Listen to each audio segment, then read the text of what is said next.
She walked in young, thin, and stunning. Too stunning for a place like Oakhaven High. The bullies greeted her with cocky smiles, a tug at her blazer, a brush of arrogance masked as charm. Welcome to Tales by Ezra. Let's uncover what really happened. The chipped paint of the sign for Oakhaven High School was the first thing Amelia Hayes noticed, a fitting welcome to a place that felt as worn down as her own spirit.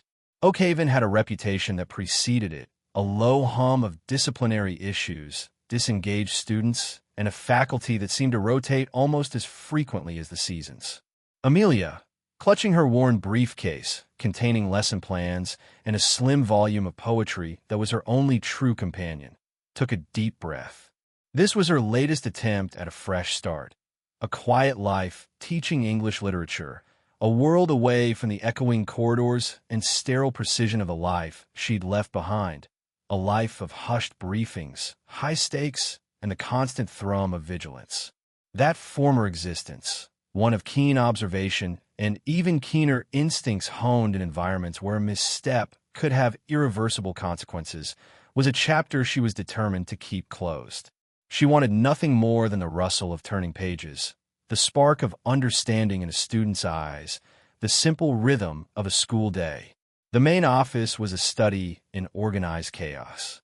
Phones rang, papers shuffled, and a harried-looking secretary pointed Amelia towards the principal's office with a sigh that seemed to carry the weight of the entire school district. Principal Eva Rostova was a woman whose face was a roadmap of past battles, someone most likely endured. Her office, though neat, had an air of beleaguered functionality. "Ms. Hayes," she said, her voice raspy but firm, extending a hand. "Welcome to Oakhaven. I hope you got a thick skin. These kids, they could be a challenge." Amelia offered a polite smile, her grip steady. "I'm prepared for a challenge, Principal Rostova.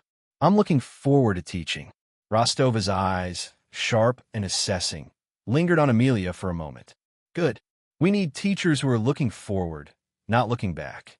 An unintentional barb, perhaps, but it pricked at the carefully constructed walls around Amelia's past. Her first class was 10th grade English. The room was old, the desks carved with generations of student ennui. As the bell rang, students ambled in, a mix of apathy, defiance, and a few rare sparks of curiosity. And then they entered the triumvirate that, Amelia would soon learn, held Oakhaven's social structure in a vice-like grip. First came Caden, tall and athletic, with a smirk that seemed permanently etched onto his face. He moved with an unearned swagger, the kind that often masked deep insecurities but projected effortless dominance.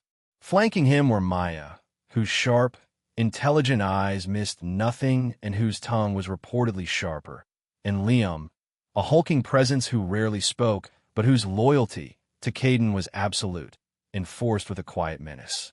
They took the back row, Caden sprawling in his chair, Maya observing Amelia with an unnerving intensity, Liam cracking his knuckles. Amelia began her introduction, her voice calm and measured, outlining her expectations for the year. Caden interrupted with a loud, deliberate yawn. A few sycophantic giggles rippled through the classroom. Amelia paused, her gaze sweeping over him, not with anger, but with a quiet, analytical stillness she had perfected long ago. "Is there something you'd like to share with the class, Mr. Stone?" Caden supplied, the smirk widening. "Caden Stone. And no, Ms. Hayes, just a little tired. Long night." More giggles. Maya watched the exchange, a faint smile playing on her lips. Amelia held Caden's gaze for a beat longer. "Well, Mr. Stone, I trust my lessons will be engaging enough to keep you awake. We're starting with poetry that explores the nature of power. I imagine that might be of interest to some of you." Her eyes flicked briefly towards him before she turned back to the board. It was a small skirmish, a testing of boundaries, and Amelia knew it was only the beginning. Throughout the day, she encountered the pervasive influence of Caden's crew. Other teachers offered hushed warnings in the staff room. "Watch out for Stone and his lot. They run this place. Don't let them see you sweat." The administration can't do much. Caden's father is on the school board, very influential, very protective. Amelia listened, nodded, and filed the information away. She dealt with far more dangerous individuals than overprivileged teenagers, but the dynamics were depressingly familiar: power, intimidation, and the complicity of silence.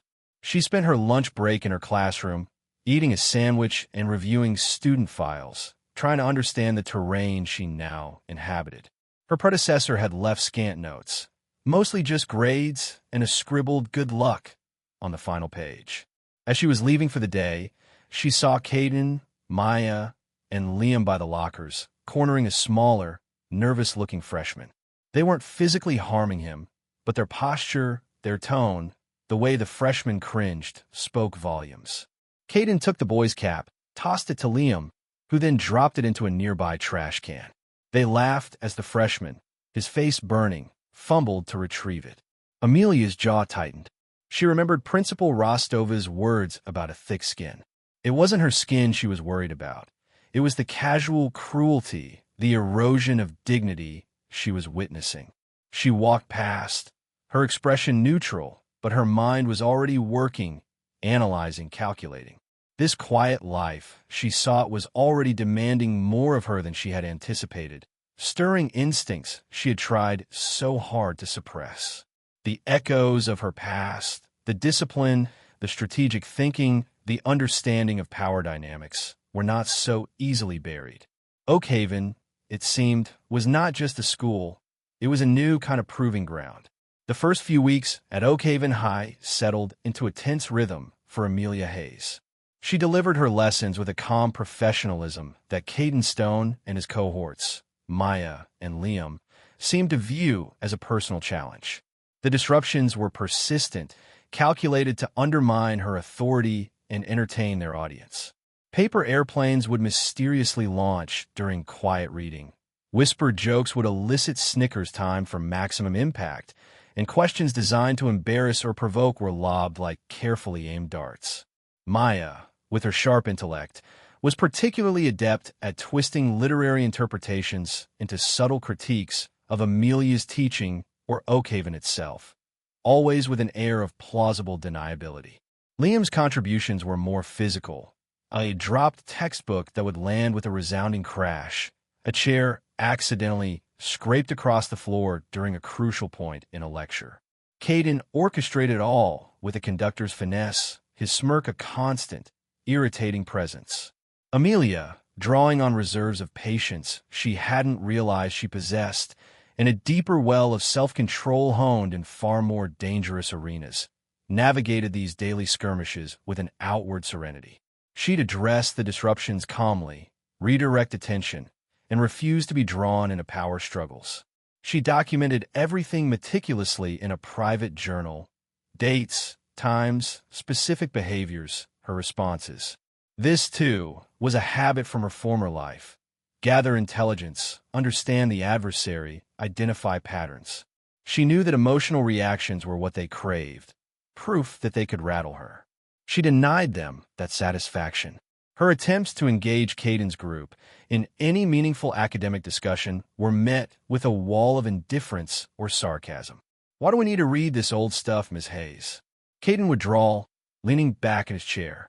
"It's not like Shakespeare is going to help me get scholarship. Literature helps us understand the human condition." "Caden," Amelia would reply, her tone even, "including ambition, power, and its consequences. Themes I believe you might find relatable." A flicker of something, annoyance, grudging interest, would cross Caden's face, but it would be gone as quickly as it appeared, replaced by the usual mask of bored arrogance. One afternoon, Amelia found a crude, drawing veranda rungs on her classroom whiteboard, a caricature of a teacher with exaggerated features, labeled Ms. Hayes. She calmly erased it before the students arrived, but the message was clear. The campaign was escalating. She spoke to Principal Rostova again, presenting her initial observations, carefully omitting any mention of Caden's father's position on the school board, wanting to see how Rostova would respond on her own. The principal listened, her expression weary.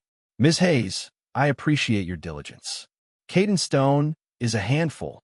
His father is a significant benefactor to the school. It makes things delicate." "Delicate," Amelia echoed, her voice carefully neutral. He and his friends are creating a hostile learning environment, not just for me, but for other students who are clearly intimidated by them. I understand, Rostova said, though her tone suggested a resigned acceptance rather than a promise of action. Do what you can within the classroom. Document specific infractions, of course. We can issue detentions for clear violations, but Caden is adept at towing the line. Amelia felt a familiar chill. Systemic indifference, power protecting its own. She'd seen it before, on a much grander scale. The rules were different here, the stakes ostensibly lower, but the patterns of human behavior were disturbingly consistent. It wasn't just about her anymore. She saw the fear in the eyes of other students when Caden's group entered a room. She noticed how a quiet, studious girl named Sarah would hunch her shoulders and avoid eye contact whenever Maya directed a sharp comment her way. She saw how a talented but shy artist named Ben would quickly hide his sketchbook if Liam ambled too close. These were the silent casualties, the ones whose potential was being stifled by the oppressive atmosphere Caden cultivated. Amelia began to make small, deliberate efforts to connect with these quieter students. She'd offer a word of encouragement on an essay, ask Ben about his drawings, gently draw Sarah into class discussions. These interactions were brief, careful, but she hoped they sent a message. You are seen, you are valued. This, predictably, did not go unnoticed by Caden's crew. Maya, in particular, seemed to resent Amelia's attempts to foster a more inclusive classroom environment. Her comments became more pointed, her gaze more challenging. One day, after Amelia had praised Sarah for a particularly insightful comment on a poem, Maya had drawled, loud enough for the class to hear, "Some people just try too hard to be teacher's pet, don't they?" Sarah had flushed crimson and shrunk back into her chair, the spark in her eyes extinguished. Amelia had addressed Maya directly, her voice soft but firm. "In this classroom, Maya, we value all contributions. Encouraging a classmate is not a fault, but attempting to silence them is." Maya had met her gaze, a cold smile playing on her lips, but she'd said nothing further. The battle lines were being drawn, not overtly, but in the subtle currents of classroom dynamics, in the spaces between words, in the looks that were exchanged, and an unspoken challenge that hung in the air. Amelia knew she couldn't maintain her purely defensive posture indefinitely. Patience and observation were valuable tools, but they were not solutions in themselves. Her former life had taught her that sometimes, to restore balance, one had to be willing to disrupt the existing, imbalanced order. The question was when and how. She felt the old instincts stirring, the part of her that knew how to strategize, how to anticipate, how to act with precision. She was trying to be Ms. Hayes, the quiet English teacher. But the skills of her past, the ones she had hoped to leave behind, were proving to be uncomfortably relevant in the corridors of Oakhaven High. The campaign of attrition waged by Caden, Maya, and Liam intensified, moving beyond mere classroom disruption into more personal and targeted provocations. Amelia Hayes found her resolve tested daily, the desire for a quiet teaching life clashing with the rising tide of calculated harassment. She continued to document, to observe, her composure a carefully maintained shield, but beneath it, a cold anger began to smolder. One Monday morning, she arrived to find her classroom in disarray. Books had been pulled from shelves and left scattered, posters torn from the walls, and a vulgar phrase was scrawled across her desk in permanent marker. There was no direct proof of who had done it, but the style of the insult, the arrogant confidence of the act, pointed squarely at Caden's influence. Amelia spent the first hour before classes meticulously cleaning her desk, her movements precise, almost ritualistic. She reshelved the books, repaired the posters as best she could. When the students filed in, the room looked almost normal, but Amelia knew, and she suspected Caden knew she knew. He sauntered in with his usual smirk, which seemed a little wider that morning. Maya cast a knowing glance around the room, a slight lift of her eyebrow the only acknowledgement. Amelia began the lesson as if nothing had happened, her voice even, her focus unwavering. But the incident had crossed a line. This wasn't just about challenging her authority anymore. It was about violation, about trying to break her spirit. That week, the harassment took a more insidious turn. Rumors began to circulate about Amelia. Whispers in the hallways, snide comments in the cafeteria, cleverly disguised allusions in class. Maya was the likely architect of this campaign, her sharp mind adept at planting seeds of doubt and malice. The rumors were vague but damaging. That Ms. Hayes had been fired from her last job, that she had a mysterious past, that she was unstable. Amelia overheard snippets, saw the curious or suspicious glances from other students, even a few colleagues. She understood the strategy: isolate her, discredit her, make her position untenable. She felt a weary sense of déjà vu. Character assassination was a classic tactic, effective in its subtlety and its ability to poison the well of public opinion. Her past, the one she guarded so fiercely, made her particularly vulnerable to such insinuations. She considered confronting Maya, but knew it would be fruitless. Maya would deny everything, her expression one of wide-eyed innocence, and the rumors would only intensify. Instead, Amelia focused on her teaching, on the students who were genuinely trying to learn, like Sarah and Ben. She redoubled her efforts to create a pocket of safety and intellectual curiosity within her classroom, a small island in the turbulent sea of Oakhaven social politics. This, however, only seemed to provoke Caden's clique further. They began to target the students Amelia showed favor to. Ben's sketchbook accidentally got coffee spilled on in the cafeteria when Liam tripped nearby. Sarah found a cruel note left in her locker. These acts were designed to send a clear message: align yourself with Ms. Hayes, and you become a target too. Amelia saw the fear in Sarah's eyes, the way Ben tried to make himself smaller, less visible. And her cold anger began to solidify into a harder, more resolute emotion. This was no longer just about her own endurance. It was about her responsibility to her students, all of them. She requested another meeting with Principal Rostova, this time laying out her documented evidence more forcefully, including the vandalism and the indirect bullying of other students. Rostova listened, her fingers steepled, her expression grave. Ms. Hayes, your documentation is thorough. The problem, as always, is definitive proof linking Caden directly to these more nuanced incidents. His father, Mr. Stone, is already questioning your classroom management style, based on Caden's reports. He suggested you might not be a good fit for Oakhaven. The implication was clear: rock the boat too much, and it would be Amelia who capsized, not Caden. So, the school's position is to tolerate a known bully and his enablers because of parental influence? Amelia asked, her voice dangerously quiet. Rostova sighed, the sound heavy with years of similar compromises. My position, Ms. Hayes, is to keep this school functioning with the resources I have. I'm not saying it's right. I'm saying it's Oakhaven. Pick your battles. Some are unwinnable. Amelia left the principal's office with a chilling clarity. She was on her own. The system would not protect her, nor would it protect the students Caden terrorized. If change was to come, it would have to come from her. But how? A direct confrontation would play into their hands, give them the ammunition they needed to paint her as aggressive, unstable.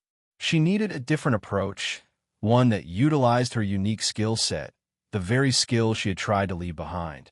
That evening, instead of grading papers, Amelia found herself pacing her small apartment. She thought back to her training, to the principles of psychological leverage, of understanding an opponent's motivations, their fears, their dependencies. Caden craved an audience, a reaction. Maya thrived on intellectual superiority and control. Liam was a follower, his loyalty to Caden his primary motivation. Their strength was in their cohesion, their perceived invincibility. If that could be fractured, if their power dynamic could be subtly disrupted, an idea began to form, a risky strategy, one that relied on precision, timing, and a deep understanding of her adversaries. It was a path that could easily backfire, but the alternative, slow erosion by 1,000 petty cruelties, watching her students suffer, was no longer acceptable. She remembered a phrase from her former life. The most effective countermeasures are often invisible until the moment of impact. She would have to be patient, wait for the right opportunity, the right trigger. But she would no longer be merely reactive. She would begin to shape the narrative, subtly, quietly, until the moment came to rewrite it entirely. The atmosphere of quiet warfare in her classroom was taking its toll, not just on her, but on the few students who dared to engage. Oak Haven was living up to its reputation, and Amelia Hayes was beginning to understand that sometimes the quiet life she craved had to be fought for. The subtle shift in Amelia Hayes's approach began almost imperceptibly. She didn't become more confrontational. If anything, she seemed to retreat further into her calm, observant shell. But her observations became more focused. Her interactions, though still professional, carried an undercurrent of quiet assessment. She was no longer just enduring. She was gathering data, looking for the fissures in Caden's armor, the weak points in Maya's intellectual fortress, the triggers for Liam's blind loyalty. Mr. Henderson, the school janitor, a man who moved through Oak Haven's hallways like a silent, knowing ghost, began to notice. He'd seen countless teachers come and go, seen them wilt under Caden Stone's particular brand of corrosive entitlement. He saw something different in Ms. Hayes, a stillness that wasn't resignation, but a coiled readiness. He'd started leaving an extra apple on her desk some mornings, a small, unspoken gesture of solidarity. Amelia, in turn, would always thank him with a genuine smile, acknowledging the quiet alliance. The next phase of Caden's campaign involved a more direct challenge to Amelia's academic authority. During a discussion of Orwell's Animal Farm, Caden, prompted by a whispered comment from Maya, openly questioned the relevance of the allegory. "It's just a story about talking pigs, Ms. Hayes. What's the big deal? Sounds like something for kids."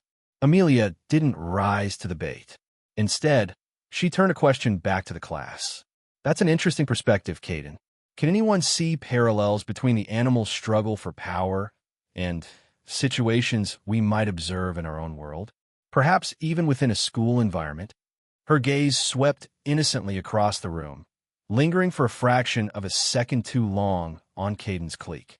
A few students shifted uncomfortably. Sarah, surprisingly, raised a tentative hand. "Well," she began, her voice barely a whisper, "Napoleon, the pig who takes over, he uses fear and propaganda to control the other animals. And he is Squealer to spread his lies and the dogs to enforce his will." As Sarah spoke, Maya's eyes narrowed, and Caden's smirk faltered. Amelia merely nodded. An astute observation, Sarah. Power dynamics, manipulation, the role of enforcers, these are timeless themes. "Thank you for sharing." Caden quickly interjected. "Yeah, but it's still just a story. It's not real life. Isn't it, Caden?" Amelia replied softly, her eyes meeting his. "Sometimes fiction can hold more truth than we're comfortable admitting." The class was silent, the tension palpable. Caden looked momentarily thrown, and used to his challenges being so deftly turned.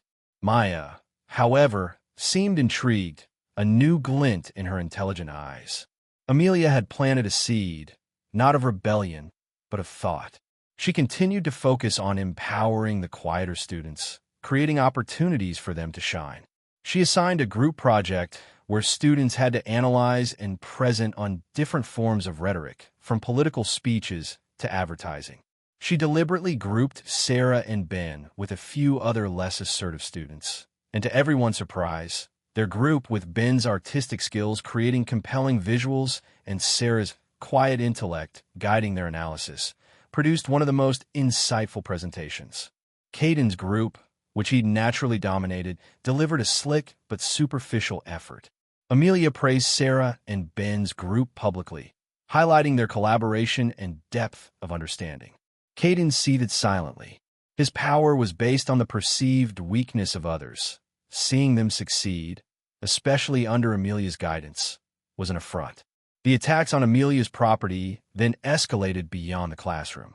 One evening, she returned to her car in the school parking lot to to find one of her tires slashed. There was no note, no witness, but she knew. She calmly changed the tire herself. Another unexpected skill from her past that raised a few eyebrows among the lingering faculty, and drove home, her resolve hardening. She reported it to Principal Rostova, who expressed dismay but again cited the lack of direct evidence. Without a witness, Ms. Hayes, my hands are tied. Perhaps you parked in a less secure area? The implication that it might have been random or even her fault was infuriating. Amelia simply nodded. I understand, Principal. I will be more vigilant. Vigilance was something Amelia Hayes knew intimately. She began to vary her routines, to be more aware of her surroundings, not out of fear, but out of strategic necessity. She also started spending a little more time talking with Mr. Henderson. He didn't say much, but his eyes saw everything.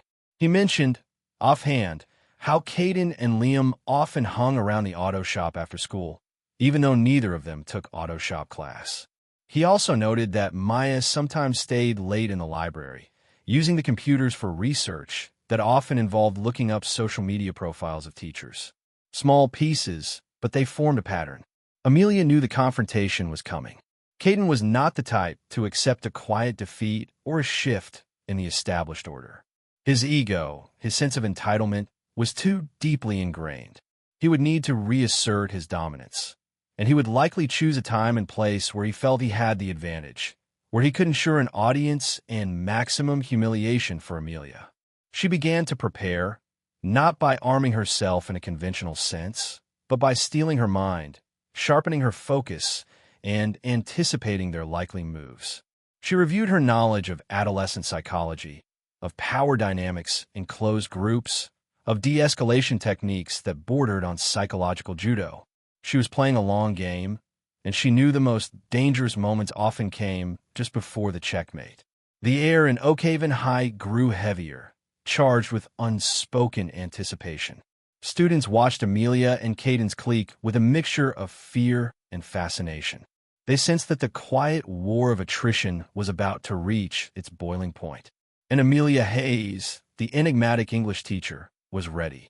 She would not be the one to break. The final provocation came on a Friday afternoon, a time when the school's energy was already frayed, teachers were weary, and student attention spans were at their lowest. Caden, Maya, and Liam had clearly been planning something, their hushed conferences and knowing glances throughout the week culminating in an air of smug anticipation. Amelia Hayes felt it, a subtle shift in the atmosphere, the quiet before a carefully orchestrated storm. Her last class of the day was with Caden's cohort. As the students filed out, Caden lingered, a deliberate slowness in his movements. Maya and Liam waited for him by the door, effectively blocking Amelia's exit.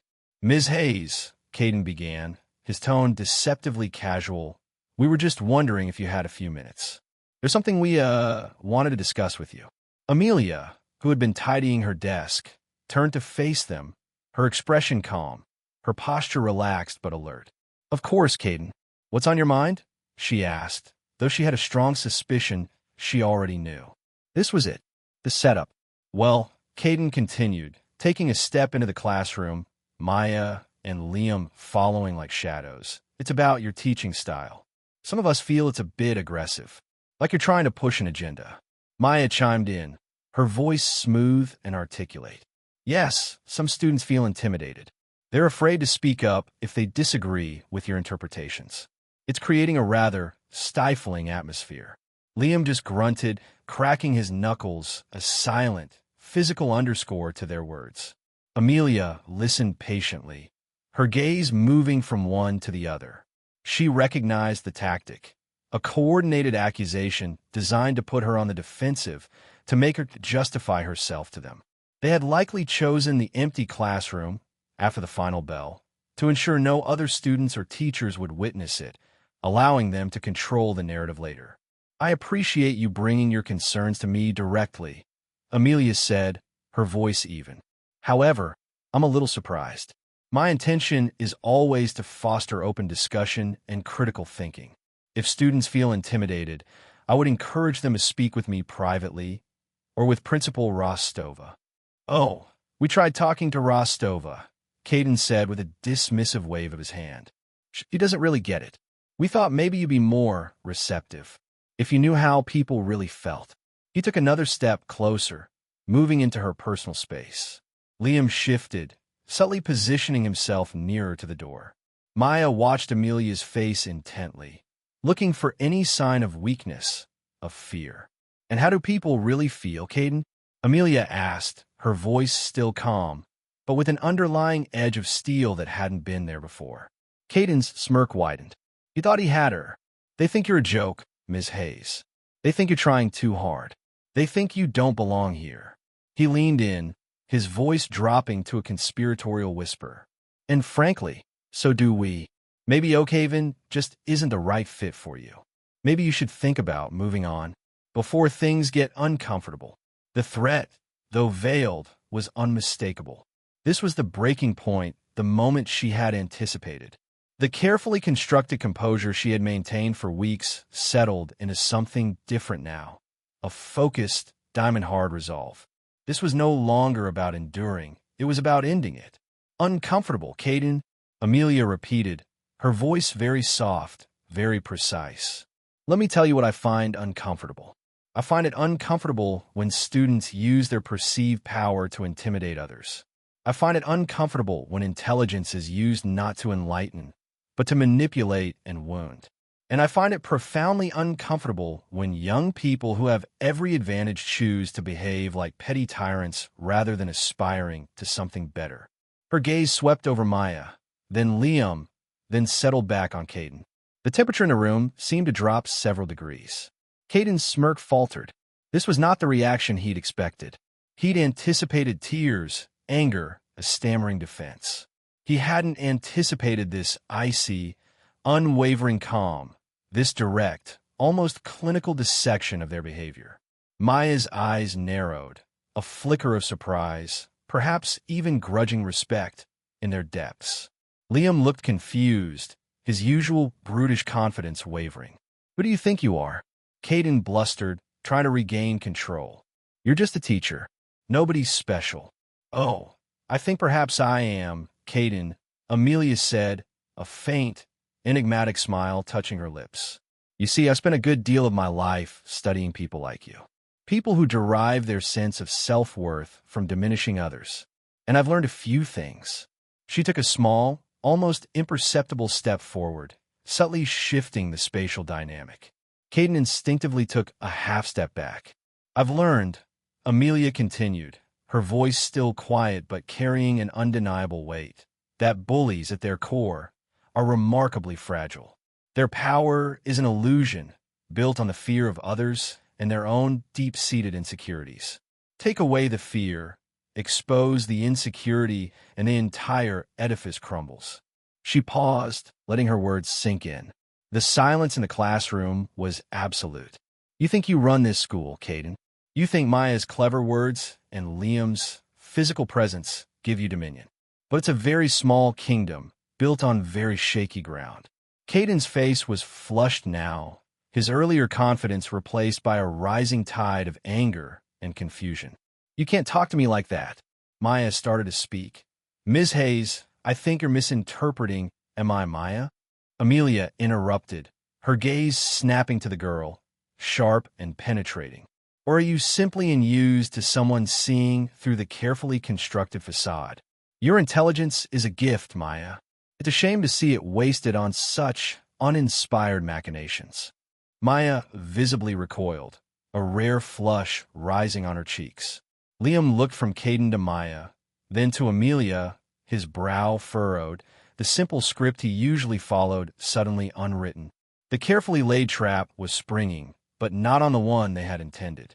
The quiet English teacher had just shown her teeth, and they were far sharper than anyone at Oakhaven High could have possibly imagined. The air in the classroom crackled with a tension so thick it was almost visible.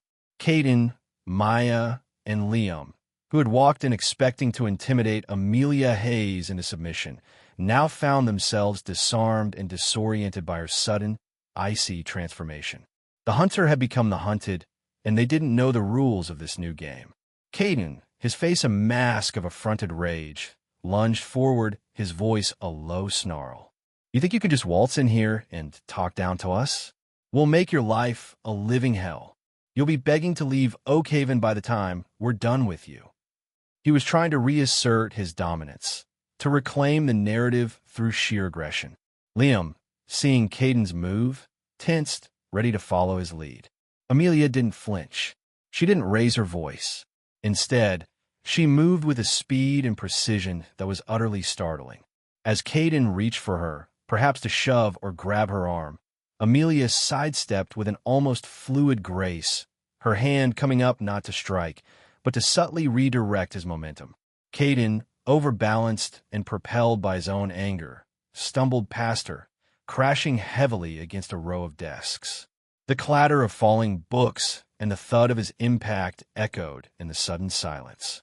It had happened in less than 2 seconds. 30 seconds. Liam, who had started to move, froze mid-step, his eyes wide with disbelief. Maya gasped, her carefully composed expression shattering into one of genuine shock. Caden scrambled to his feet, his face contorted with fury and humiliation. You tripped me. Did I, Caden? Amelia asked, her voice still remarkably calm, though her eyes were like chips of ice. Or did your own aggression get the better of you? It's a common mistake for those who rely on brute force rather than strategy. Before Caden could respond, Amelia turned her attention to Liam, who still stood uncertainly by the door. Liam, she said, her tone direct but not unkind, you're a strong young man. Your loyalty is commendable in its way. But Caden isn't your friend. He's your user. He relies on your strength to feel powerful himself. But he would discard you in a heartbeat if it suited his purposes. Is it the kind of person you want to dedicate your strength to? Liam looked from Amelia to Caden, then down at his own hands, a flicker of doubt crossing his usually impassive face. He'd never been spoken to like this, never been challenged to think beyond Caden's immediate commands. Caden, seeing Liam's hesitation, roared, "Don't listen to her, Liam. She's trying to mess with your head. Get her." But Liam didn't move. The seed of doubt had taken root.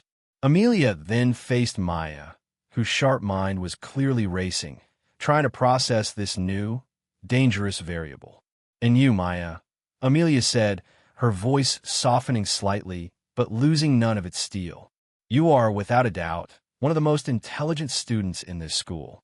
Your capacity for critical analysis is exceptional, but you channel it into such destructive pursuits.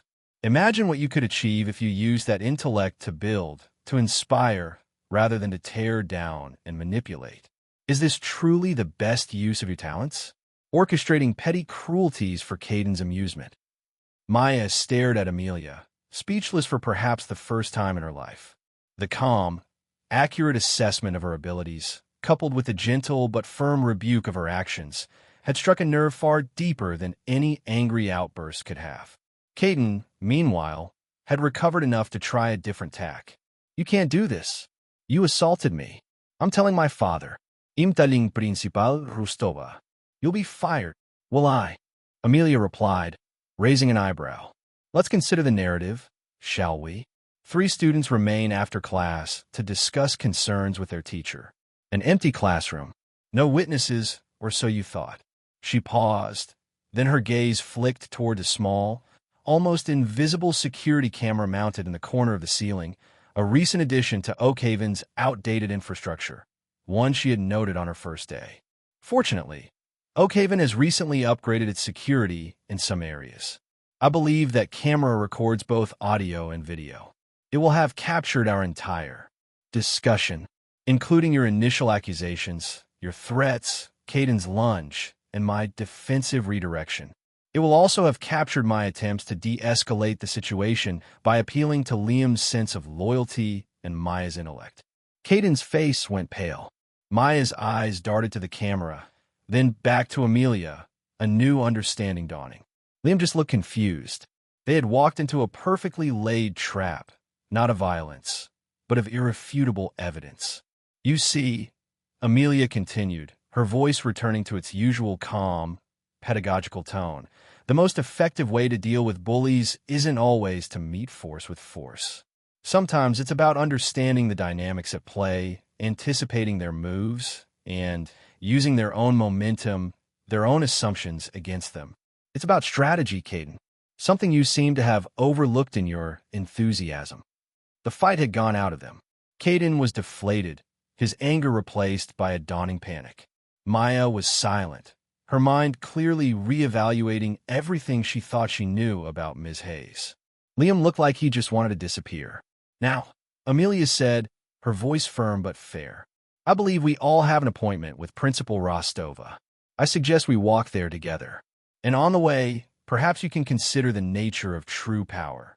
It's not about intimidation or cruelty, Caden. It's about integrity, resilience, and the courage to stand up for what's right, even when it's difficult. She gestured towards the door. After you. The three students, once the arrogant rulers of Oakhaven's hallways, now looked like chastened children. Caden, his face still red, avoided her gaze. Maya walked with a new, thoughtful stillness. Liam just looked relieved it was over. As they walked down the silent corridor, Amelia Hayes allowed herself a small, internal sigh. The battle was won. The war for Oakhaven's soul, however, was just beginning. But for the first time, she felt a flicker of something akin to hope. Perhaps this quiet life she sought wasn't so far out of reach after all. The walk to Principal Rostova's office was fraught with a heavy silence, broken only by the rhythmic tap of Amelia's sensible heels on the linoleum floor and the shuffling, defeated steps of Caden, Maya, and Liam. Caden seethed, his humiliation a palpable aura. Maya was uncharacteristically quiet, her sharp eyes no longer glinting with mockery, but with a new, complex thoughtfulness. Liam seemed to shrink with every step, clearly wishing he were anywhere else. Amelia led the way, her posture erect, her expression composed. She knew this next phase would be critical. The confrontation was one thing. Navigating the bureaucracy and the inevitable parental blowback was another. Principal Rostova looked up in surprise as the quartet entered her office. Ms. Hayes? Caden, Maya, Liam? What's happened? Her eyes scanned their faces, noting Caden's disheveled appearance and the unusual tension. We had a rather intense discussion after class. Principal, Amelia began, her voice calm and professional. Caden, Maya, and Liam expressed some concerns about my teaching methods, which escalated into a confrontation.